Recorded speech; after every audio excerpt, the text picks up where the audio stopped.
Bonjour les amis, bienvenue dans Faux Départ. J'ai rameuté une personne en plus de la famille Bonaparte aujourd'hui qu'on va voir souvent. Et je suis ravie de vous accueillir dans ce 4e épisode. C'est la folie en fait, tout simplement. C'est vrai, quand on a commencé ce projet d'émission, on savait pas trop comment ça allait être perçu et comment vous, les amis, vous alliez réagir.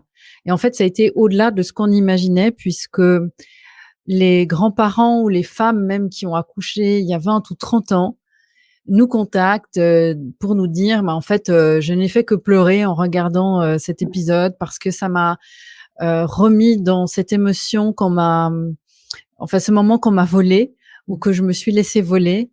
Je mets des mots sur ma relation avec ma fille ou avec ma mère. Je mets des mots sur mon métier pour les gens qui sont dans la profession. Et d'ailleurs, on va en parler en long, en large aujourd'hui avec Malika. Et en fait, j'ai été très touchée par tous vos emails et vos commentaires. On diffuse sur toutes nos plateformes. Et vous aussi, depuis le Québec qui nous regardez, vous avez été très nombreux à partager ces vidéos et nous dire, waouh, en fait, on se rend compte maintenant que quelque chose tournait pas rond et on sentait bien. On en a parlé dans l'épisode 3 avec toi, Julie, la méthode Brain, qui fait aussi référence à notre instinct, notre intuition, quand on sent que quelque chose n'est pas juste. Et puis, vraiment, en 3 capsules déjà, puisqu'on en a enregistré 3 cet été qui commencent à être diffusées en automne 2021 pour ceux qui tombent sur ces épisodes plus tard. Eh bien, je suis heureuse de sentir que c'est d'utilité publique parce qu'on nous l'a dit, que ce soit les parents, la famille ou les professionnels de la santé. Eh bien, je suis vraiment heureuse d'avoir la famille Bonaparte et la famille marraine de cette émission. C'est un vrai coup de cœur. Merci les filles. Donc, on a la maman, Julie, qu'on connaît maintenant, et la fille Malika qui nous a rejoint, ou Mali, on t'appelle des 2 façons. Est-ce que tu peux brièvement te présenter, nous dire finalement quel est ton rôle dans cette aventure? Parce que les personnes qui vont cliquer sur le lien dans la barre info de cette émission vont tomber sur vos formations. Vous formez autant les professionnels que les familles. Mais quel est ton background à toi, Mali? Donc, moi, mais comme on dit, les pommes tombent pas très loin des pommiers. Au début, je pensais pas m'investir autant dans la phase périnatale. J'ai fait mon doctorat en psychologie clinique. Je me suis intéressée à la, la, à la clinique au niveau adulte. Et puis, il y avait une clinique surspécialisée en périnatalité qui a été un coup de cœur pour moi. Alors, j'ai commencé à travailler là. Et ça faisait déjà plusieurs années que je suivais Julie dans la formation des professionnels de la santé, aussi des pros, des gens qui s'intéressent des passionnés de la périnatalité. Et puis ensemble, là, on a pris la décision de se lancer vraiment. Alors, depuis un petit peu plus de 10 ans, avec Julie, on forme les professionnels. Puis là, tout récemment, on a développé le digital learning, donc la formation pour tous les passionnés de la périnatalité qui veulent aller plus loin. Et puis, c'est une formation là extensive. Donc, mon rôle dans notre travail, c'est vraiment, moi, je travaille peu avec les parents, mais beaucoup avec ceux qui s'occupent des femmes et des couples et des familles. En fait, moi, je suis votre cobaye, j'adore. Vous en avez plus besoin maintenant, vous êtes tellement experte dans ce domaine et je suis vraiment heureuse de faire connaître votre méthode et votre approche pour ceux qui vous connaissent pas encore. Je rappelle que j'ai fait la connaissance de Julie pendant ma grossesse en été 2021 et que j'ai pu tester l'EFT, donc le tapping, pour libérer, on va dire, des émotions coincées, des traumatismes. Moi, j'ai eu un premier accouchement il y a 8 ans qui s'est vraiment pas bien passé selon mes critères, en structure hospitalière. Et comme je disais à Julie cet été, en fait, je ressens un traumatisme de 9 à 10 sur 10 dans l'échelle qu'elle m'était donnée sur 10. Et j'aimerais m'en libérer pour pouvoir préparer mon accouchement à la maison. Donc, j'ai eu la chance d'avoir Julie en coaching privé. Ensuite, Malika m'a donné les accès pour la formation pro. Donc, j'ai eu la chance aussi de me former comme une pro pour mon accouchement qui a été génial. On en parlera aussi dans une capsule séparée avec Pascal, l'accouchement à la maison. Et tout ça a été une découverte pour moi en profondeur puisque, en fait, Malika, pendant des heures, j'écoutais ta façon d'amener les professionnels à réfléchir. Donc, je me suis positionnée un peu comme si j'étais une sage-femme aussi. Ça m'a beaucoup aidée d'aller dans les deux côtés. Moi, j'ai besoin de tout expérimenter. Je suis un peu une jusqu'au boutiste. Et puis, tu es spécialiste aussi en postpartum. Et là aussi, on va commencer puisqu'Evie a 1 mois et demi maintenant. Donc, les amis, pourquoi je vous disais qu'on va voir aussi beaucoup Malika? Parce qu'on va faire aussi des capsules sur le postpartum, sur la parentalité proximale, puisque Malika aussi. Quel âge a ton fils? Il a 3 ans et demi actuellement.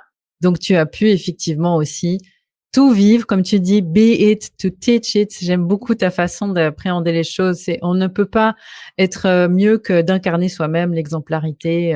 Voilà, hein, il n'y a pas de miracle. On n'est pas là pour faire de la théorie, mais de raconter ses expériences. Et toi, Julie, eh bien, pour aller tout de suite dans le vif du sujet, je vous invite à aller voir la capsule numéro 1 pour voir tout le CV de Julie ou aller directement sur le livre. Mais en gros, ça fait 3 décennies ou même presque 4 décennies que tu trempes dans la soupe, j'ai envie de dire. Et dans la capsule numéro 3, tu nous as dit, je ne suis plus capable d'être gentille. Tu as tout vu. Et aujourd'hui, on va parler de cette approche, parce que vous, en fait, votre spécialité aussi, c'est d'aller former les professionnels. Et toi, Julie, ça fait un paquet de temps que tu vas dans les structures. J'ai envie de vous demander, les filles Bonaparte, par où on commence quand on veut faire une capsule qui s'adresse aux professionnels ou qui parle du monde, des enjeux et pourquoi, en fait, on en est arrivé là. Parce que cette capsule, elle s'adresse à tout le monde, mais on va parler, en fait, de cette problématique. Cette problématique, comme vous faites les cahiers de pratique, comme vous les appelez dans votre formation professionnelle, où les sages-femmes ou les gynécologues peuvent écrire leurs problématiques. Pourquoi on en est arrivé là? Alors, qui veut prendre la parole en premier? Tu veux y aller, Marie? D'accord, j'y vais. Ce qu'on se rend compte, c'est que les professionnels qui font affaire à nous, il y a 2 groupes, je dirais. Il y a un premier groupe qui dit, moi, je m'intéresse à la physiologie. Je m'intéresse à l'enfantement spontané, comme c'est supposé être, comme ce que Mère Nature a prévu. Puis, j'ai eu très peu de soutien, d'informations à cet égard-là durant mes études et j'en veux plus. Donc ça, c'est un groupe qu'on a qui est déjà motivé, qui comprend déjà que ce qu'on fait, c'est peut-être pas tout à fait super chouette. Il y a un autre groupe qui nous arrive puis qui dit là, j'en peux plus parce qu'on a toutes ces femmes qui arrivent en maternité, qui ont des demandes d'enfantement physiologique, qui veulent pas la péri, qui veulent pas ci, qui veulent pas ça. Puis là, je suis tannée, je suis désespérée, découragée de ne plus avoir d'outils à leur offrir. Je comprends pas pourquoi elles me demandent ça. Ça m'énerve, mais je veux des réponses. Parce que là, ça rend mon travail difficile. Alors, ça démontre bien comment, quand il y a des changements, pour effectuer des changements, on parle toujours de bottom-up puis top-down. C'est les deux directions. Fait qu'il y a des professionnels qui s'intéressent à dire, moi, je veux changer les choses. Puis, il y a des parents qui font de la pression puis qui disent, moi, je veux quelque chose d'autre. Puis, cette combinaison de ces éléments-là, fait en sorte qu'on a ces 2 groupes-là de pros qui s'intéressent. Donc, que ce soit des massothérapeutes, des ostéopathes, des psychologues périnatales, ou directement des gens qui travaillent en maternité qui disent, là, qu'est-ce que c'est que cette affaire-là, que la gestion non pharmacologique de la douleur, la naissance physiologique, qu'est-ce que c'est? Là, il manque des cordes à mon arc, puis je trouve ça difficile. Il me semble qu'il y a une différence entre le Québec et de notre côté en Europe, en tout cas France et Suisse, c'est-à-dire que nous, dans les maternités, on a des sages-femmes et vous, apparemment, vous avez des infirmières. Les sages-femmes, elles travaillent en libéral, c'est ça? Fait que c'est un petit peu différent. Chaque pays a son fonctionnement différent, mais il existe sur la planète quelques pays où les sages-femmes sont réellement sont beaucoup plus autonomes. Elles sont autogouvernées, disons. Ce sont les sages-femmes qui gèrent les sages-femmes et elles travaillent de manière autonome. Donc, le Québec en est un exemple. Les sages-femmes québécoises ont une formation exclusivement physiologique dans des universités où il n'y a pas de fac de médecine pour assurer qu'il n'y ait pas de contamination sur la pathologie dans l'enseignement de leur formation. Puis, combien de temps durent les études pour être sage-femme chez vous? Je crois que c'est 4 ans, Okay. Julie. Est-ce que c'est ça? Ouais. Et Parce que j'ai puis, entendu donc, parler de 4 ou 5 ans, donc c'est quand même conséquent, hein, pour les gens qui savent pas. oui, Tu oui. dis, quand tu disais tout à l'heure, des sages-femmes disent je veux en savoir plus, etc. Elles ont quand même derrière 4 ou 5 ans d'études. Puis, Et c'est elles vraiment. estiment qu'elles en savent pas assez. C'est quand même fou, hein. Faut quand même le préciser. Ouais. Puis ça, on va le voir chez les sages-femmes qui ont été formées à la pathologie par Mhm. des universités où il y a des facs de médecine, qui ont décidé le curriculum de ce qu'allaient apprendre les sages-femmes. Et ce qui arrive, c'est que ces sages-femmes-là n'apprennent pas la physiologie. Donc, les sages-femmes françaises en sont un exemple extraordinaire. Elles ont été formatées à la pathologie. Comment les choses tournent mal. Comment éviter que les choses tournent mal. Puis comment, disons, éviter, je mets ça entre guillemets, OK, parce qu'ils cherchent à prévenir beaucoup de la pathologie et la prévention crée la pathologie parce qu'elles savent pas qu'est-ce que la physiologie. Elles savent pas comment soutenir ce qui est normal et ce qui va bien. Et donc, ces sages-femmes-là, les sages-femmes qui sont formatées à la pathologie, viennent vers nous pour avoir la physio. Mais les sages-femmes québécoises, elles, ce sont des expertes mondiales sur la physiologie. Il y a personne formé, il y a quelques groupes sur la planète, les sages-femmes québécoises, les sages-femmes de la Grande-Bretagne qui connaissent très bien la physiologie. Puis, si je me trompe pas, c'est les sages-femmes de la Nouvelle-Zélande ou de l'Australie. Julie, est-ce que tu te souviens, c'est lequel des qui sont J'ajouterais 2 éléments aussi. C'est que c'est le type de pratique sage-femme qui va faire la différence. C'est-à-dire que dans le modèle québécois, la pratique sage-femme, c'est une pratique globale. C'est-à-dire que les personnes la sage-femme qu'on voit pendant la grossesse va être présente à l'enfantement et en postpartum. Donc, c'est comme un suivi global. Alors que en France ou en Suisse, quand c'est des sages-femmes qui travaillent en maternité, ben on peut voir certaines personnes pendant la grossesse, d'autres personnes lors de l'enfantement, d'autres personnes en postpartum. Même avec les sages-femmes libérales, si on a une sage-femme libérale, elle va faire la prépa, donc avant la naissance, mais elle sera pas là pendant l'enfantement et elle sera là après. Et les études nous montrent que quand il y a une continuité, quand il y a un lien qui est maintenu avec le professionnel, ça contribue à réduire toutes les interventions. Donc, le fait de voir des personnes différentes, ça empêche un peu l'établissement du lien de confiance parce qu'au moment d'enfanter, on ne sait pas qui va être là. Cette personne-là, elle ne nous connaît pas non plus. Puis elle sait pas où sont nos forces, nos faiblesses, c'est quoi vraiment les nœuds qu'on peut avoir. Donc, le suivi québécois, c'est un suivi global. Je voudrais aussi peut-être préciser une autre chose, c'est que dans le cours de médecine, nous au Québec, ce sont les médecins de famille qui participent à l'enfantement. Donc, des gens qui ont fait leur médecine et puis qui vont faire une mini spécialisation en obstétrique. Donc, il y a des médecins de famille, puis après, il y a les obstétriciens, donc 2 professions. Mais un médecin de famille, quand il commence à pratiquer en périnatalité, il va avoir vu peut-être 20 ou 30 enfantements. Puis ça, c'est beaucoup. Alors qu'une sage-femme va en avoir vu peut-être 300, elle va avoir participé à 300 enfantements. Fait qu'on voit que l'exposition à l'enfantement et surtout à l'enfantement physiologique est très différente selon la formation. Moi, j'aimerais que les parents, les futurs parents qui nous écoutent ou les personnes qui se sentent concernées par cette problématique aujourd'hui d'hôpital entreprise, hein, où il faut rentabiliser les chambres. Julie, tu nous disais dans une ancienne capsule que selon les pays, il y avait une sage-femme pour 30 personnes qui accouchaient. Je crois que c'était en Algérie. C'était en Algérie, hein, voire même plus. Ici, on est plus ou moins un ratio de une sage-femme pour 4 à 5 personnes qui accouchent. On parlera, on aura des capsules spécifiques sur les déclenchements aussi et comment ça se gère au niveau du timing. Hein. C'est pas le propos de cette capsule aujourd'hui, mais pour que les personnes comprennent en fait toute cette problématique aujourd'hui. Toi, Mali, dans tes cahiers de pratique, tu as souvent des confidences de sages-femmes ou de professionnels qui te disent oui, mais en fait, on aimerait bien nous être dans la physiologie. Alors, avant de parler du fait que il y a des gros manques dans la formation, parce que ça, on va en parler aussi aujourd'hui. Hein. Mais comment ça se passe aujourd'hui? Quelle est la plus grosse problématique pour toi au niveau de cette industrie, on va dire, hein, de l'enfantement? Mais moi, ce que je vois, c'est que le meilleur moyen d'assurer que les femmes soient maltraitées, c'est de maltraiter les gens qui s'occupent des femmes. C'est la façon la plus efficace, en fait. quand on pense, par exemple, au trauma transgénérationnel, hein, dans une famille où il y a de la violence, le père bat la mère bat les enfants battent le chien, ainsi de suite. Hein. C'est un peu... C'est malheureusement ce qu'on voit dans le processus, dans le cadre hospitalier. Moi, je travaille beaucoup avec les sages-femmes françaises, puis même on a une formation où on adresse les traumas que vivent les sages-femmes pendant leurs études. Donc, avant même qu'elles soient professionnelles, elles ont elles-mêmes été brutalisées. Comment, par exemple? Tu peux nous donner un exemple? Le fait d'être toujours considéré comme étant la charogne, hein, la base de la pyramide.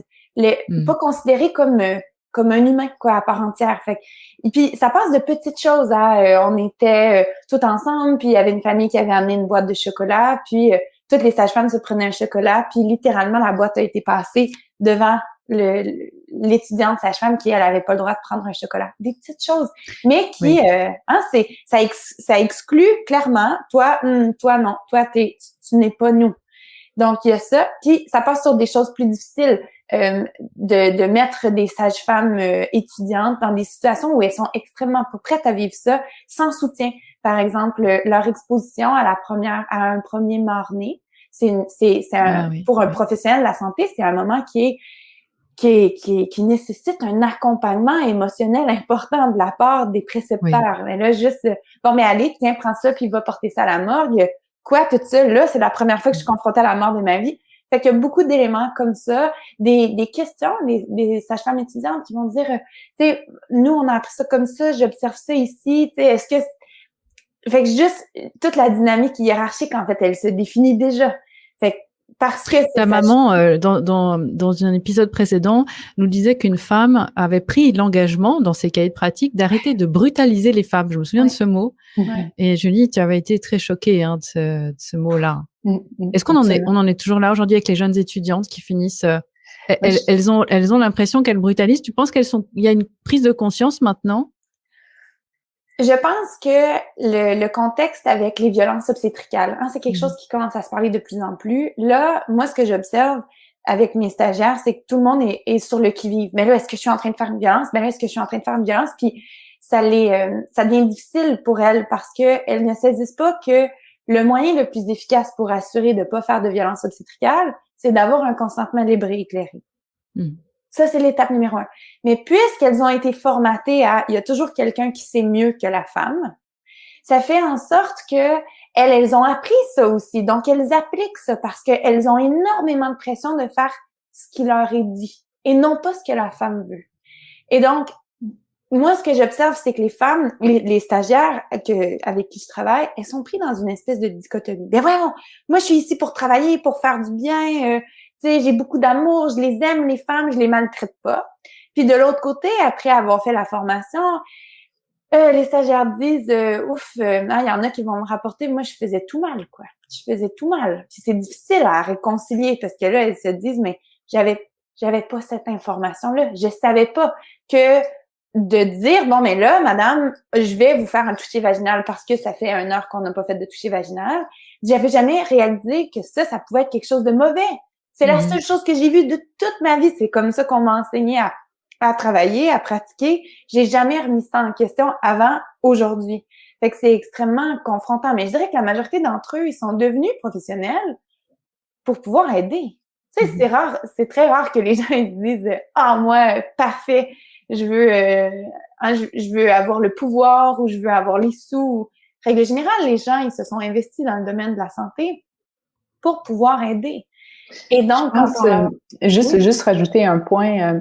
Tu sais, la maltraitance, comme Malika disait, la maltraitance, hein, c'est quelque chose qui, quand on est invalidé nous-mêmes dans notre expérience, on n'a pas tendance à valider l'autre.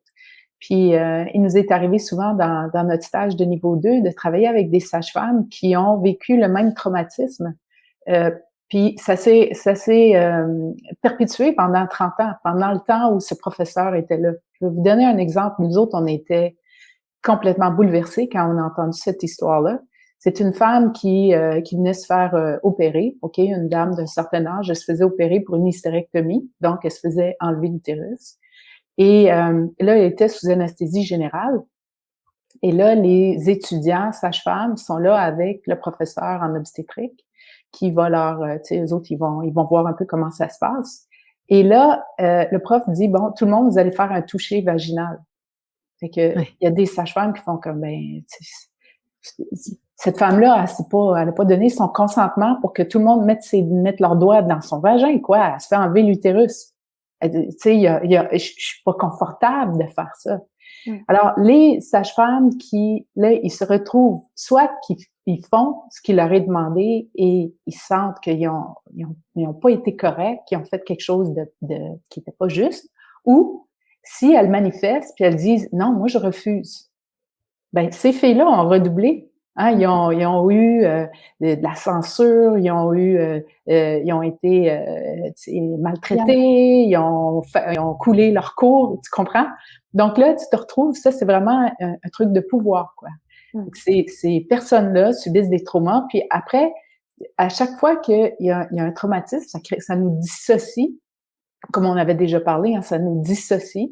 Et là, on perd une partie de notre humanité. Puis c'est comme notre façon de se protéger. Hein, c'est juste dire, c'est trop dur, la réalité est trop dure à voir. Donc, je vais faire comme si dans ma tête, là, c'est pas ça qui se passe. Puis c'est ça qui crée. C'est pour ça que quand on fait du mindfulness, quand on est présent comme professionnel, quand on est ici et maintenant. Puis moi, je leur dis, les 2 mots les plus puissants pour l'enfantement, pour un professionnel, c'est raconte-moi. Quand la sage-femme ou le professionnel il dit raconte-moi qu'est-ce qui se passe, il va le savoir. C'est pas moi je le sais, puis c'est ça qui se passe, c'est ça qu'on va faire. C'est raconte-moi c'est quoi ton expérience, c'est quoi qui se passe en ce moment. Donc juste de faire de l'écoute, c'est vraiment ce qui va prévenir, comme Malika disait, là, la maltraitance. Oui, tu mets le point sur la souveraineté qui est quand même l'objectif numéro 1 de cette émission, c'est-à-dire, voilà, on a tous eu probablement, en tout cas en masse, un faux départ et on a été pris en charge. Moi, je fais partie aussi d'une génération où on disait que le lait maternel était mauvais. Donc, il fallait donner du lait de vache. Hein, donc, j'ai eu les biberons de lait de vache rapidement. Donc, on disait aux femmes, vous êtes un poison pour votre enfant. Donc, c'est très bien pendant 9 mois, vous le gardez dans votre ventre, mais après, vous êtes un danger pour votre enfant pour le nourrir. Vous êtes un danger parce qu'il faut le sortir, sinon on en a déjà un peu parlé, mais j'ai le plaisir en tout cas de vous dire, les amis qui êtes fidèles à cette nouvelle émission et enchantés d'en apprendre plus, on va faire des capsules avec chaque fois des thèmes. Donc Malika, toi tu nous parleras bientôt du Synto, hein, le fameux Synto, l'ocytocine de synthèse qui a pris tellement de place. On parlera de césarienne, chaque fois une capsule spécialisée parce que là, la souveraineté, il y en a plus des masses. Et c'est vrai que j'aimerais aussi préciser que, en tout cas pour ma part, je ne suis pas un porte-parole de l'accouchement à domicile absolu. Moi, ça a été mon choix parce que j'avais envie de pouvoir vivre, on va dire, mon expérience et qu'on me fiche la paix.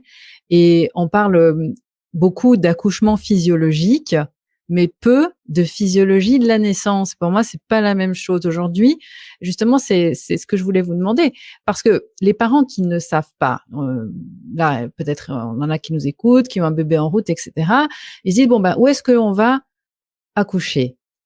Qui va m'accoucher? Déjà ces phrases. Qui va nous prendre en charge? Il y a peut-être beaucoup de gens qui vont aller vivre une expérience sans savoir quel est l'état des lieux, hein. Comment on arrive dans une structure en se disant, au moins, on s'occupe de moi et Dieu merci, ça va éviter les problèmes, hein, en se disant qu'on est plus en sécurité. Et quand on commence à mettre son nez dans tout on va dire, ces coulisses, comment ça fonctionne, comment les gens sont formés, hein, juste une petite précision, j'ai vu une sage-femme qui faisait donc un stage à la clinique des Lilas, cette maternité tellement connue pour être, on va dire, pro physio à Paris. Elle disait, moi je fais mon stage et je suis en 5e année d'école de sage-femme et on n'a jamais vu une femme accoucher autrement que sur le dos. La position pourrie dont tu parlais, Julie. Donc en fait, ma question, Malika, peut-être toi tu pourras répondre en premier. Finalement, c'est par où on commence aujourd'hui quand on sait pas c'est quand même un gros morceau là. On parle d'une problématique et comment on attaque la problématique, autant quand on est du côté du professionnel qui va accueillir des jeunes parents que les parents qui arrivent et comment réunir tout ce monde-là, quelque chose d'apaisé. Moi, je pense qu'un élément qui est extrêmement intéressant, c'est de comprendre d'où viennent les pressions. Parce que il y a l'intention, ce que le professionnel veut, puis il y a les pressions qu'il subit, puis les pressions vont dicter davantage le comportement avant leur souhait spontané. Puis leur souhait spontané, on en a parlé, il a déjà d'abord et avant tout été bafoué par les études qui ont été difficiles, la maltraitance qu'ils ont vécue eux avant même de devenir professionnels. Mais une fois ce fait, chaque professionnel reçoit des pressions différentes et ces pressions-là vont déterminer comment ils agissent et comment ils travaillent. Et je pense que ça, c'est pertinent autant pour les pros de s'intéresser sur quelles sont les pressions qui existent pour moi que pour les parents. Parce que quand on est parent, si je comprends quels sont les enjeux que la personne vers qui je me tourne a, bien, je peux travailler en équipe avec cette personne-là en disant, moi, ça, c'est mon besoin. Je reconnais que ça, c'est ton besoin, puis comment ensemble on va faire pour naviguer ça. Puis là, avec les outils dont le brain que vous avez discuté déjà, mais là, on a vraiment une capacité de travailler en équipe. Donc, quelles sont les pressions? J'ai juste envie de te demander, Malika, pour des gens qui arrivent et dire oui, je comprends ça, mais quand tu arrives le jour J, parce que tu vois, quand tu vas dans une maternité, tu ne connais pas l'équipe qui va être là pour on va dire pour aider en cas de problème le jour de l'accouchement. Une sage-femme qui court partout et qui n'a pas le temps, elle a peut-être pas très envie non plus qu'on commence à lui demander un certain nombre de choses. Comment, je sais pas si ma question elle est claire, mais c'est pas toujours simple dans le feu de l'action. Moi, j'aurais peut-être une réponse. Oui. Tu sais, dans ma dernière capsule, t'as écrit je peux plus être gentille, hein. Je suis plus capable d'être gentille, mais c'est toi qui l'as dit. Oui, je sais. Moi, j'ai jamais été capable. Non, c'est ça.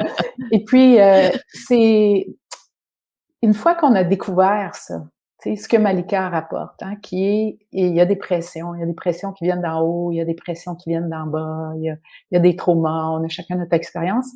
Moi, j'aime penser à qu'est-ce qu'on a besoin pour bien enfanter. OK, on parle de ça. Puis après ça, on dit, où est-ce que je peux trouver ça? Fait que ça peut être à la maison, d'une maison de naissance, à la maternité, possiblement, mais il faut partir de la base, qui est de quoi j'ai besoin. Pour enfanter, on a besoin d'être aimé. On a besoin d'être protégé puis respecté. OK, ça, c'est la base. Nos études ont démontré sur 36 000 femmes que quand elles se sentent en sécurité, elles vont bien enfanter. Si elles se sentent mal, la pression, obligées, pas consultées, elle va moins bien enfanter. Est-ce que les sages-femmes sont au courant de ça? Oui, je pense que oui, mais... La mère dit oui, la fille dit non. Ben, est-ce qu'ils sont capables de faire quelque chose pour ça? Est-ce qu'ils sont capables? Parce que nous, dans tous les stages qu'on donne, les sages-femmes, ils pleurent. Les professionnels, ils pleurent. Qu'ils soient médecins, infirmières, sages-femmes, tout le monde pleure. Pourquoi ils pleurent? Ils se rendent compte à quel point ils sont loin de ce qu'ils ont besoin de faire pour que ça se passe bien. Ils sont très loin. Là, ils en prennent conscience. Tu sais, au début, voilà. tu es inconscient que tu es incompétent, puis un jour, tu deviens conscient que tu es incompétent. Puis ça, c'est là que ça fait mal. C'est là que le bas blesse, vraiment. C'est là où ils disent, mais vraiment, comment je vais faire? Parce que tout ce que j'ai appris, c'est pourri. Et puis, nous autres, du côté des parents, si on le regarde, on comprend bien la pression. La pression d'en haut, comme Malika expliquait, vient du fait qu'il y a des hôpitaux à 5-6 000 accouchements par année. Tu fais une méga structure comme ça, tu sais, tu regardes en Thaïlande, il y a 10 femmes d'allongées sur le dos, l'obstétricien qui met les doigts d'un vagin, d'un autre vagin, là, accouche elle. C'est inhumain. On n'est pas fait pour enfanter, à moins que ce soit l'objectif. Puis là, après ça, si on regarde c'est quoi les motifs de vouloir séparer la mère de l'enfant, de vouloir enlever le pouvoir à la mère, de vouloir faire en sorte que la mère aille moins bien, tu sais, il y a plein de motifs derrière ça. Mais essentiellement, quand les femmes donnent naissance dans un lieu où il y a moins d'enfantements, avec les petites maternités, 400-500 enfantements, ou qu'elles donnent naissance dans un milieu où il y a sa famille, les gens qu'elle aime, ou elle se sent en sécurité, elle va mieux enfanter. À l'hôpital, ils ont beaucoup de responsabilités, ils ont beaucoup de choses administratives à faire, ils ont des comptes à rendre, puis ils ont la priorité, c'est pas la femme puis l'enfant. Ça, là, une fois qu'on a Absolument. compris ça, là, ça Oui, fait c'est mal ça. au cœur, mais une fois qu'on a compris ça, tu dis, c'est pour ça qu'ils nous disent toujours, on a des protocoles. Ah, mais écoute, des protocoles, tu sais. Là, en ce moment, partout dans le monde, ma voisine, elle est à 39 semaines de grossesse. Là, elle m'a vu hier, puis elle me dit, écoute, j'aimerais bien que tu m'accompagnes pour mon enfantement. Peut-être que tu pourrais rester à la maison avec moi un peu. Puis, elle dit, j'arrive de voir mon obstétricien. Et là, ma date, je pense que sa date d'accouchement, c'est dans 2 ou 3 semaines. Je pense qu'elle doit avoir 37, 38 semaines. Elle me parle déjà de déclenchement. Déjà. Pourquoi? Ah, parce que là, tout d'un coup, depuis la pandémie, tout le monde, 39 semaines, on déclenche tout le monde. Tu sais, puis tu dis, quoi, notre terme physiologique qui a changé depuis la pandémie, là, ça se peut comme pas, là, tu sais. Bon, je te laisse finir la réponse, Malika. Oui, mais Malika disait non. Elle disait non Ouais. parce que je pense qu'elle parlait des personnes qui ne sont pas encore dans la formation. Parce que tu disais, Julie, quand on ne connaît pas ces options, on n'a pas d'option. Et c'est ça, je pense que Malika, tu voulais dire. Puis, Hein? oui, puis parce que je pense qu'ils se rendent pas compte, ils savent pas. Eux autres, ils se sont fait formater. La sécurité, c'est mon protocole. Donc, je veux appliquer mon protocole parce que c'est ça qui va rendre les choses sécuritaires. Puis, c'est comme si derrière ça, on oublie qu'il existe une femme. On oublie que de mettre une femme face à des inconnus, c'est un danger. Une femme ne devrait jamais faire face à un inconnu lors de son enfantement. Ça, je veux dire, à la base, c'est la base. On peut pas faire ça de manière sécuritaire. Mais elles ont pas le choix parce qu'elles sont dans un système où elles peuvent pas les voir après puis avant puis après. Donc, elles n'ont pas le choix d'être des inconnus. Alors là, c'est difficile. Ça crée une espèce d'incohérence de dire, ben comment je fais pour assurer la protection ou la sécurité? Ben, je vais faire le protocole. Elles réussissent pas à passer par je suis ici, c'est l'amour, c'est mon intention, c'est ma confiance dans la situation qu'ils vont jouer. De toute façon, elles ont eu le cerveau tellement lavé que l'enfantement, c'est dangereux, c'est une catastrophe à prévenir, qu'il faut toujours, fait qu'ils peuvent pas être assises, puis juste contenir l'espace, puis dire, toi, ton corps ici. Puis moi, je suis juste ici pour témoigner. Elles ont Malika, pas le de ça. je voulais te demander, parce que toi, tu as accouché à la maison aussi. Ouais. Quand tu étais enceinte, est-ce que tu as eu des commentaires, que ce soit des professionnels autour de toi? Je sais que dans la famille aussi, vous avez, je crois, une personne qui est dans la gynécologie obstétrique. Ouais. Est-ce que toi aussi, tu as subi des pressions quand on te demandait où tu voulais accoucher? En tant que femme, du coup, on parle aussi du côté des familles. Oui. Moi, j'aime bien raconter que dans la vie, moi, je raconte pas quand j'ai du sexe avec mon mari. Hein. Je dis pas où, à quelle heure, dans la position dans laquelle on va finir. C'est des choses que je garde pour moi. Puis moi, je recommande à tout le monde, l'enfantement, ça devrait être la même chose. C'est un acte qui est tout aussi intime. Pourquoi est-ce que les gens se mettent le nez dans où est-ce que tu prévois accoucher? Je trouve que c'est invasif. Alors, mais n'en reste-t-il pas moins que les gens posent la question, alors ça prend une réponse. Et donc, nous, on avait organisé une réponse. Mon mari et moi, on était tout près là, dans les quelques occasions sociales pour ah ouais, ben on n'a pas tout à fait décidé encore, tu sais. Alors que c'était complètement faux, quoi. Mais on savait que d'aller à compte courant, c'était déjà tellement difficile. Puis dans la période de la grossesse, la femme, elle est poreuse. Hein? L'imperméable qu'elle comporte dans la vie de tous les jours, on doit l'enlever parce qu'on est sur le point d'avoir un éclatement psychologique. On va complètement s'ouvrir pour donner la vie. Et donc, pendant la période de la grossesse, il faut se protéger. Alors, nous, on mentait, quoi. Puis, oui. Le noble mensonge. Oui, exactement. Puis, il nous est arrivé, en effet, d'avoir un commentaire extrêmement difficile qui a fait en sorte que j'ai pris la décision de ne pas aller aux festivités de Noël. De dire, ben moi, je vais pas me faire ramasser parce que là, tu vas quand même pas faire ça, là, mettre ton bébé en danger puis accoucher avec des sages-femmes chez vous, là. Non, merci. Non, merci. Non, ça va être... J'aime mieux manquer Noël que d'avoir des gens qui s'inquiètent puis qui me contaminent avec ces éléments-là. Donc, pendant la grossesse, j'ai été vraiment... super sur les pentes de ski pendant tout l'hiver, mais avec personne d'autre, quoi. Est-ce qu'on pourrait, c'est une question qui s'adresse à vous deux, hein.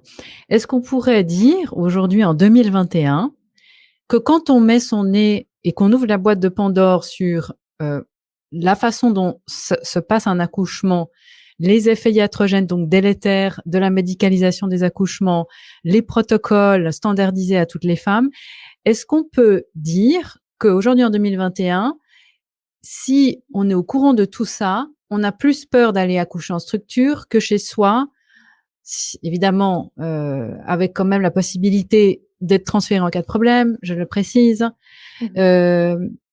et que tout se passe bien au départ et que la grossesse n'est pas problématique. Est-ce qu'on peut dire ce genre de choses-là? Oui. Absolument. Moi, les gens qui me disent « Ah, mais t'es après l'enfantement. Ah, t'es tellement courageuse d'avoir enfanté à la maison. » Je leur répondais « Non, non, mais c'est toi la courageuse. C'est toi la courageuse d'être allée avec… » Mais je leur disais pas ça, mais dans ma tête, d'être allée avec des inconnus, avec des gens qui avaient aucunement la possibilité de t'avoir toi et ton enfant comme étant la priorité. Parce que fondamentalement, ce que eux avaient peur, c'est des sanctions qu'ils allaient recevoir si quelque chose allait mal puis ils n'avaient pas écouté le protocole. Alors qu'ils t'ont pas impliqué dans les décisions, qui ont médicalisé ton enfantement parce qu'ils n'ont pas confiance en ton corps, ça, c'est beaucoup plus inquiétant que d'être dans un environnement où nos hormones, qui est l'élément qui crée la sécurité de l'enfantement, peuvent prendre plein essor. Les sages-femmes, pourquoi elles adorent faire du domicile? Parce que dans les enfantements à domicile, il y a tellement de cytocine, il y a tellement cette hormone-là qui crée les contractions, mais aussi c'est l'ocytocine, c'est l'hormone de l'amour. Il y en a tellement, les sages-femmes, elles sont dans le bain de cytocine quand elles sont à domicile avec les femmes qui enfantent. Puis les professionnels à l'hôpital, elles savent pas de quoi on parle quand on parle de ça. Les sages-femmes, là, elles sont littéralement stone. Tu sais, elles viennent geler de l'ocytocine. Elles rentrent chez elles puis elles ont envie de faire l'amour avec leur mec parce que wow, elles sont tellement pleines de tout ça.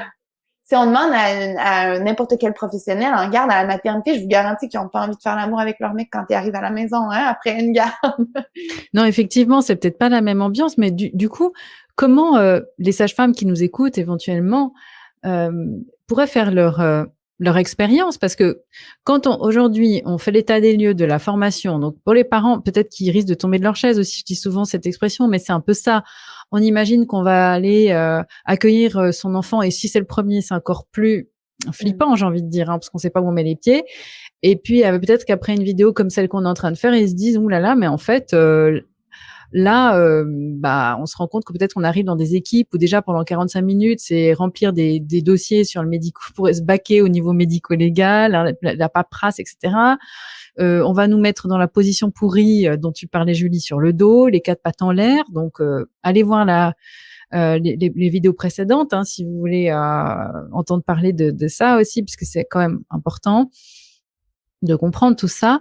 Et donc, ces sages-femmes aujourd'hui, comment elles font? Parce qu'au Brésil, par exemple, c'est un pays où il y a tellement de césariennes de convenance qu'ils savent même plus faire un accouchement par voie basse. Mais je parle même pas de position accroupie ou autre, hein, même juste par voie basse. Alors, comment elles font les personnes qui sont du côté des professionnels pour faire leur expérience aujourd'hui? Elles font quoi? Comment elles font? Tu veux répondre, Julie? C'est comment elles font pour s'ajuster un peu dans. Tu vois, moi, je m'imagine sage-femme. Je sors de mes études et j'ai envie de voir des accouchements physiologiques. Ouais. Je veux être dans l'essence, hein, sans aller à The Farm revisiter les époques de Ina May Gaskin, mais je veux dire, comment elles font, puisque à l'hôpital, en tout cas dans les structures, c'est pas possible, on voit bien. Ce qu'on voit, c'est des fois, on voit les sages-femmes faire des missions à l'étranger. Ils vont à l'île Maurice ou à Madagascar.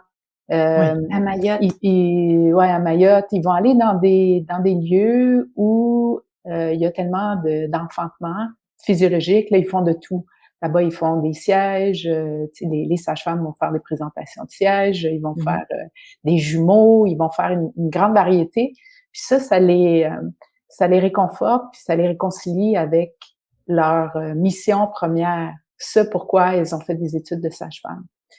Fait que ça, c'est définitivement quelque chose qu'on voit. Puis, ce qu'on voit aussi, c'est de plus en plus de professionnels qui quittent le milieu hospitalier, qui s'en vont en libéral et qui commencent ce qu'on appelle des plateaux techniques, une participation dans des plateaux techniques. Fait qu'ils font de deux choses, soit qu'ils font des accouchements, un suivi global qu'on appelle, un suivi global où la femme pourra enfanter à la maison, où elles vont suivre la femme pendant la grossesse, puis ils vont aller à la maternité avec elle.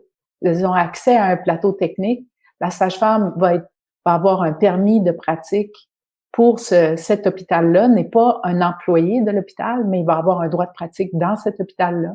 Mais est-ce qu'il y a, je te demande juste, Julie, est-ce qu'il y a un timing? Parce que, par exemple, ici à Genève, dans ce cas-là, la sage-femme arrive, elle a 12 heures à partir du moment où elle a mis le pied dans la maternité. Donc, imagine pour le premier enfant, moi, c'était mon cas, hein. Au bout de 12 heures, ma sage-femme m'a dit, bah, au revoir, je peux plus rester. Voilà. Et donc, moi, j'ai accouché 36 heures plus tard, hein. Ouais, ça, tu vois, même ici au Québec, on a de plus en plus de pression. Les sages-femmes québécoises ont plus la même pratique qu'il y avait avant. Ils ont de plus en plus de restrictions. Donc, si tu dépasses ton terme, si le travail dure trop longtemps, si la poussée, s'il n'y a pas d'avancement, il y a toutes sortes de conditions qui vont faire que les sages-femmes pourront plus continuer à pratiquer. Fait que ce que ça veut dire, d'un point de vue, les soignants, ils cherchent. Puis nous, on les encourage à chercher des alternatives, des lieux où ils pourront exercer leur souveraineté pour pouvoir accompagner pleinement les parents. Mais comme Malika disait, dès lors qu'il y a une autorité au-dessus de soi, l'ordre des sages-femmes ou le collège des médecins, ça module la pratique. Et du coup, l'intérêt est plus autant sur les besoins et les intérêts de la mère et de l'enfant, mais plutôt comment je vais me protéger moi. Tu sais, je vais me protéger. Donc, si jamais il y avait ça, il faut que je me protège. Et une pratique qui est sur la défensive ne sera pas aussi fluide qu'une pratique qui est dans la confiance. Et comme ils ont beaucoup été conditionnés sur la dangerosité de la naissance et la dangerosité du corps de la mère. Hein, quand on regardait la thèse de Stéphanie Saint-Amand, là, vraiment, elle a centré ça sur comment on a démontré qu'enfanter, c'était dangereux, alors que c'est faux, parce que, comme on disait déjà, ça fait même pas 200 ans qu'on accouche dans les maternités. Fait que ça peut pas être si dangereux que ça si on a survécu comme Cro-Magnon et puis comme espèce et qu'on s'est développé et qu'on s'est multiplié, c'est que c'est faux. La nature, elle sait bien faire. Ça fait juste 200 ans qu'on fait ça dans les hôpitaux. Donc, la dangerosité est pas démontrée, elle s'est pas avérée. Puis la deuxième chose, c'est de démontrer en quoi la femme, son corps est bien fait. Là, ils font tout, ils cherchent la pathologie partout. Donc, on trouve toujours quelque chose qui potentiellement pourrait mal aller. Fait que je pense que les professionnels cherchent des cadres autres que le milieu hospitalier pour donner naissance, pour permettre aux femmes de donner naissance. Mais le contexte dans lequel on est maintenant invite vraiment les parents à être créatifs puis à développer leur autonomie parce que s'ils le font pas, littéralement, ils vont se faire accoucher. Puis ils vont se faire accoucher dans les protocoles, avec des règles qui sont de plus en plus contraignantes, restrictives, beaucoup de peur. Le taux de césarienne a augmenté cette année. Ce taux-là est en augmentation. Là, si on déclenche toutes les femmes, c'est sûr et certain qu'on augmente de plusieurs pourcentages le nombre de césariennes parce que le premier inconvénient, le premier effet secondaire indésirable lié au déclenchement, c'est la césarienne. C'est que là, le bébé supporte pas bien les contractions. Et que quand c'est pas mûr, c'est pas mûr. Donc, c'est ça. Oui, et vous comprenez, les amis, pourquoi on a autant de pain sur la planche. Malika, je te donne tout de suite la parole parce que j'ai aussi des questions pour toi. Mais c'est vrai que pour faire cette fameuse révolution, puisque au final, quand on s'intéresse aussi à l'histoire, ce qui est mon cas, et à la programmation, ce qui est aussi votre cas, les Bonaparte, puisque Génie, on s'est connus à travers les vidéos de la déprogrammation et Guerre et mensonge avec Sylvain. Et on a ce point commun d'aimer aussi rétablir un peu la vérité tant qu'on peut, mais avant de se former, il faut se déprogrammer. Et effectivement, tu parlais de la thèse de Stéphanie de Saint-Amand, euh, qui a été, moi j'ai pas eu la chance de la connaître, mais en tout cas je lui dédie vraiment toute cette on va dire cette démarche, puisque j'ai eu la chance de lire sa thèse qui est en open source, on en parlera aussi. Presque 500 pages en fait, où on parle d'études, où on parle, il y a beaucoup de témoignages de femmes, et ça, c'est vraiment sur la médicalisation des naissances. Et quand on lit ça en se préparant à son accouchement, on ne peut plus arriver avec une petite fleur derrière l'oreille en se disant ah, bah tout va bien se passer, je vais en structure et let's go. Non, la réalité elle est vraiment très dure. Des deux côtés, des côtés des parents et des professionnels. Mali, tu voulais ajouter quelque chose? Ben, juste un petit point sur ce dernier élément-là qui est, tu sais, je pense que c'est vraiment ce qui soulève le fait que j'avais une conversation avec une cadre, tout dernièrement une cadre de santé. Puis je disais, mais si admettons, moi, je veux pas une auscultation pendant la phase expulsive, si je veux pas de toucher vaginaux, si je veux pas, qu'est-ce que je fais? Puis elle me dit, ah ben en tout cas, certainement, tu viens pas chez nous, hein? Fait que j'ai OK. Donc, mon option, c'est soit que j'accepte une bonne partie de tes protocoles ou je reste chez moi. C'est ça? Puis elle dit, ben oui, en fait, oui. Puis c'est pour ça qu'il n'y a jamais eu autant, sauf avant le moment où on a médicalisé les naissances, il n'y a jamais eu autant d'enfantements libres, de femmes qui ont dit, ben laissez faire avec vos protocoles puis vos pressions externes, je vais enfanter de manière autonome. Puis les femmes qui décident ça, elles sont réellement souveraines. Parce qu'il y a personne pour lui, il y a pas de pression qui vient de l'extérieur des personnes qui sont avec elles. Puis il y a d'autres femmes qui vont choisir de travailler avec des femmes sages. Donc, qu'est-ce qu'une femme sage? C'est l'inverse de la sage-femme. La sage-femme, elle a un ordre, elle a des lignes directrices, elle peut perdre son permis de pratique. La femme sage, elle ne peut pas rien perdre. Et c'est ce qui permet à cet individu-là de pouvoir mettre la femme, le bébé, la famille en toute première priorité. Parce qu'il faut comprendre que si moi, mon boulot, c'est d'accompagner des enfantements, ben c'est sûr que si moi, je prends des risques qui vont faire en sorte que je pourrais perdre mon boulot, ben mon boulot va toujours demeurer ma priorité numéro 1. Maintenir mon permis de pratique va toujours être ma priorité avant les autres éléments qui suivent. Puis moi, ça a été une très grande réalisation de comprendre ça. Puis même en tant que psychologue clinique, je l'ai compris ça. Il y avait des choses où je disais ah ça c'est super intéressant, je lis les études que tu fais là-dessus puis tout ça. Tu investigues des thèmes que moi, je n'ai pas le droit d'investiguer. Parce que si j'investigue ça puis je trouve ça intéressant, je vais vouloir l'appliquer dans ma pratique clinique avec mes clients. Et puis là, je suis à risque de perdre mon permis de pratique de psychologue clinicien. Et donc, je ne veux pas entendre ce que tu me dis parce que mais qu'est-ce que je vais faire avec ça si je veux pas perdre mon permis? Puis en même temps, peut-être que ça aurait pu aider réellement les gens avec qui je travaillais. Mais on peut pas aller là.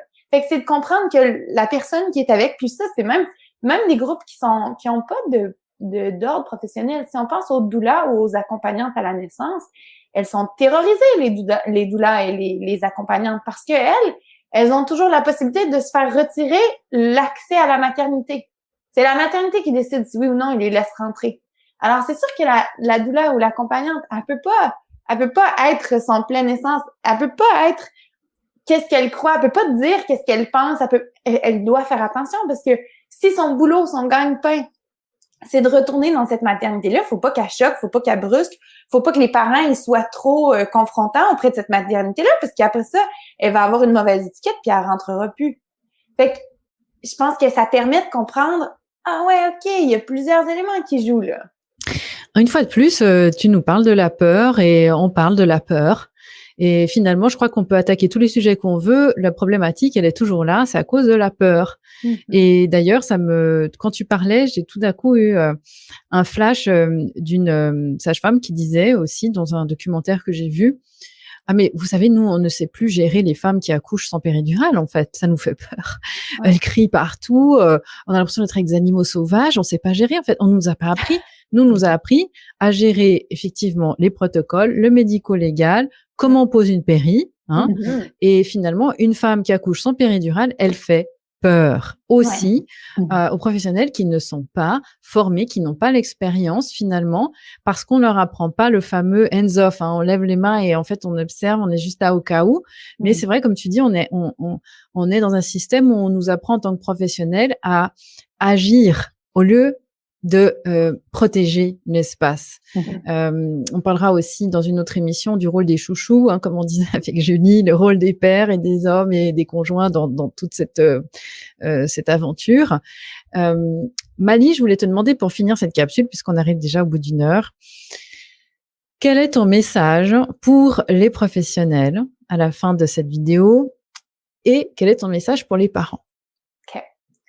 Je vais commencer avec les parents. Le message que j'aimerais dire aux parents, c'est la chose suivante. Quand on prend conscience des pressions que vivent les professionnels, on peut travailler avec eux. La chose la plus dangereuse, c'est arriver à l'enfantement avec des gants de boxe. Ça s'en va. C'est comme quand on joue au bowling, là, il y a le dallo là, sur le bord, là, ça s'en va direct dans le dallo, quoi. Ça s'en va direct en césar, en médicalisation, en instrumentation, ça peut pas bien aller. Parce que pour pouvoir enfanter, on doit être dans l'ouverture. Quand Julie dit la chose que les femmes ont besoin, c'est d'être aimées, on doit arriver dans cet état-là de je suis en confiance, je suis aimée, j'ai en moi toutes les ressources nécessaires pour mettre au monde mon enfant. Mon enfant a les capacités de savoir comment se positionner, comment me communiquer par les sensations, comment moi je peux l'aider à faire sa sortie. Ensemble, on sait comment faire. Donc, ça, c'est l'état d'esprit d'une femme qui peut bien enfanter. Si la femme arrive en disant, là, ça se peut qu'il clampe le cordon, ça se peut qui, puis il faut tout refuser, puis c'est non, puis ça, si on arrive avec des gants de boxe, ça va pas. Si on arrive avec juste des demandes, ça non plus, ça va pas. Parce que les professionnels, on les met entre l'écorce et l'arbre. La femme dit, moi, je veux pas que tu fasses un clampement, la femme dit, je veux attendre la délivrance du placenta pour le séparer de mon bébé, pour le clamper. Le professionnel se dit dans sa tête, mais comment je vais faire pour prendre mon pH? Le pH, c'est une donnée que je dois mettre dans mon dossier pour assurer que s'il y a une problématique médico-légale, que je sois protégée. Le professionnel est pris entre l'écorce et l'arbre, entre la demande de la mère puis entre sa sécurité de professionnel. Qu'est-ce qu'il va gagner? Je vous le garantis, là. Règle générale, c'est pas la femme qui va gagner dans ce dossier-là. Et peut-être que le professionnel va attendre un petit peu, va un petit peu tricher, puis on le voit tellement souvent dans mes cahiers de pratique, les professionnels qui disent « moi, des fois, j'ose les laisser manger. » J'ose. Donc, moi, le professionnel, je prends la pression que si quelque chose tourne mal, c'est moi qui va me le foutre en pleine face. C'est moi qui va recevoir tout ça en pleine gueule. Alors que quand il y a un processus de décision partagée, quand le parent dit « regarde, toi, professionnel, tu t'inquiètes de te faire punir. Je comprends ça. Moi, je veux manger. Moi, je veux pas qu'on clampe le cordon. Donc, comment on va faire pour assurer la sécurité du professionnel pour que le professionnel puisse assurer mon désir? C'est l'utilisation de la technique que vous avez parlé précédemment, le brain. Donc, quels sont les bénéfices, les risques, les alternatives, l'intuition, qu'est-ce qui arrive si on ne fait rien? Tout ça écrit par la femme au préalable, signé par la femme. On glisse ça dans le dossier médical et la technique du brain, en fait, elle a été appuyée par les compagnies d'assurance des professionnels de la santé qui disent voici comment vous protéger quand il y a un parent qui veut refuser quelque chose que vous voulez leur faire. Fait que même les assurances qui vont être impliquées dans les dossiers médico-légaux disent utilisez le brain, c'est comme ça que vous allez être protégé. Et donc, mon message pour les parents, c'est de dire préparez-vous avec votre équipe en prénatal si vous n'avez pas un suivi global pour pouvoir aider ou libérer de la pression les professionnels à qui vous allez arriver. Pour que eux autres puissent à leur tour soutenir avec beaucoup moins de peur vos souhaits. Puis le message pour les professionnels, c'est utiliser le brain. Vous avez votre rôle, puis c'est vraiment très mélangeant. Les professionnels de la santé, pendant leurs études, on leur a dit, toi, tu vas apprendre à mieux savoir que les femmes. Toi, voici comment on doit faire les choses et toi, tu vas prendre les décisions. Et c'est pour ça que les sages-femmes qui décident de faire autrement disent « j'ose faire X, Y, Z » parce qu'ils disent « moi encore, je suis dans le modèle où je prends la décision pour la femme ». Moi, ce que j'ai envie de proposer, c'est de dire « débarquons de ce modèle-là, puis allons sur quelles sont vos responsabilités légales. » La responsabilité légale d'un professionnel, ce n'est pas de prendre la décision pour la femme, c'est d'informer justement la femme. Et un professionnel médical qui va à l'encontre d'un refus explicite s'ouvre à des punitions légales sévères, dans le sens où on n'a pas le droit légalement de faire une intervention à une femme qui refuse explicitement cette intervention-là. Donc, le meilleur moyen pour les professionnels qui entendent ça, de pouvoir avoir les femmes, disons, en plus haute priorité, c'est de se protéger en utilisant le brain. Parce qu'en donnant des informations justes, en ayant le buy-in, que c'est le parent qui dit « moi, je veux manger », parce que si toi, tu décides de la laisser manger puis il y a une merde qui se passe avec l'anesthésiste, c'est toi le professionnel qui est dans la merde. Mais si c'est « oui, mais le parent a refusé », puis moi, j'ai donné toutes les informations, puis le parent a quand même fait un refus explicite, mais là, toi, en tant que professionnel, t'es libéré. Fait que je pense que c'est, on prend conscience des pressions qui existent, puis deux, on utilise le brain pour se protéger. Alors, la Brain, c'est la capsule 3, les amis. Si vous ne l'avez pas vue, allez courir la voir parce qu'elle est extraordinaire et c'est là où Julie nous dit « Je ne suis plus capable d'être gentille ». Le mot de la fin, ça sera pour toi, Julie. Tu as accepté d'être là dans les 3 premières capsules. Je t'ai pressé comme un citron de questions et puis tu vas encore nous apporter tellement avec ton expérience. Je te présente comme la marraine de l'émission. Je voulais te demander quel est ton objectif avec cette émission? Pourquoi t'as dit oui? Ben, en tout cas, je veux remercier Malika d'être là, tu vois, parce que Malika incarne pour moi la gentillesse. Ce que je suis pas capable de faire, je suis plus capable de faire. Elle a encore espoir dans le système, puis elle y croit encore, tu comprends? Puis c'est bien parce qu'elle forme les professionnels. Je suis plus capable de faire ça parce que ça fait trop d'années que je travaille à ça et que ça change pas. Ça change pas assez vite. Dès qu'il y a une crise, ça recule, j'en peux plus, là. Fait que c'est pour ça qu'on a convenu que dorénavant, c'est elle qui forme les professionnels. Si moi, j'avais un conseil à donner aux parents, c'est préparez-vous, puis restez à la maison le plus longtemps possible. Les recherches scientifiques nous montrent que quand les femmes restent longtemps à la maison, il y a moins d'intervention médicale et qu'il y a plus de sécurité. Donc, allez pas à la maternité quand vous avez une contraction. Attendez que le travail soit bien amorcé. Maintenant, au Québec, on renvoie les femmes quand ils ont moins de 4 cm de dilatation. Donc, attendez 5-6 cm de dilatation pour que ce soit tellement bien installé, le processus physiologique, que ça puisse bien démarrer et que ça puisse bien continuer. Donc, c'est quoi mon objectif pour les capsules? Ça fait longtemps que j'ai des affaires à dire. Puis ça fait longtemps que je ressens cette vérité à l'intérieur de moi. Puis Emma, tu me donnes la possibilité de faire, de dire ce que j'ai besoin de dire parce que j'en veux à personne, mais je crois qu'on a tous la responsabilité de prendre en main notre vie. Je veux pas que le gouvernement me prenne en charge. Je veux pas qu'un professionnel me prenne en charge. Je veux pas qu'on me dise quoi faire. Tu sais, j'ai toujours été convaincue de ça et je suis allergique à ça. Je veux, moi, expérimenter dans mon corps. Je veux suivre ma sagesse divine. Je veux être l'acteur de ma vie.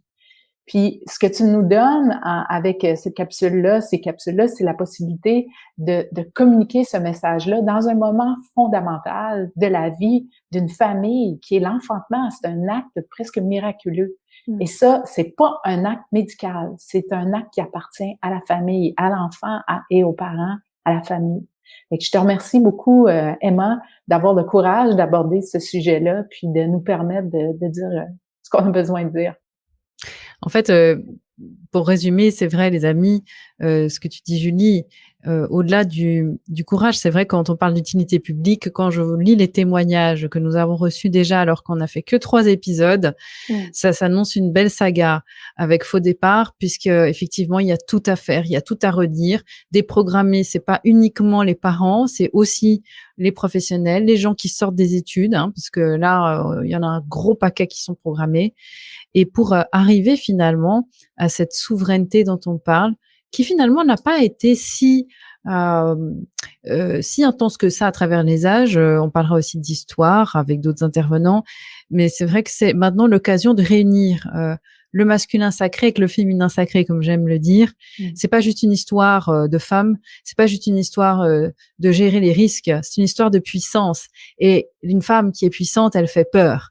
De nouveau, sortir de la peur, ça va être l'objectif, en tout cas que je me fais une priorité à porter à bout de bras, puisque quand on sort de la peur, on peut tout faire. En tout cas, les amis, je vous invite à partager en masse cette vidéo, d'accueillir à bras ouverts Malika, qui fait partie de cette team qui va arrêter d'être gentille, mais qui va être juste vraie. Et puis, on peut être dans une saine colère sans avoir besoin de trouver un coupable, parce que nous, notre but, c'est de faire avancer les choses, et c'est pas de regarder derrière et puis de fouetter les méchants. C'est de dire, OK, vous êtes capables, les amis, les uns comme les autres, mais pour ça, il va falloir sortir de la programmation et puis accéder aux vraies informations. Merci les filles, merci la famille Bonaparte, et on se retrouve dans la prochaine aventure. Merci Emma. Avec plaisir. À bientôt les amis, et partagez encore une fois. Merci pour votre fidélité.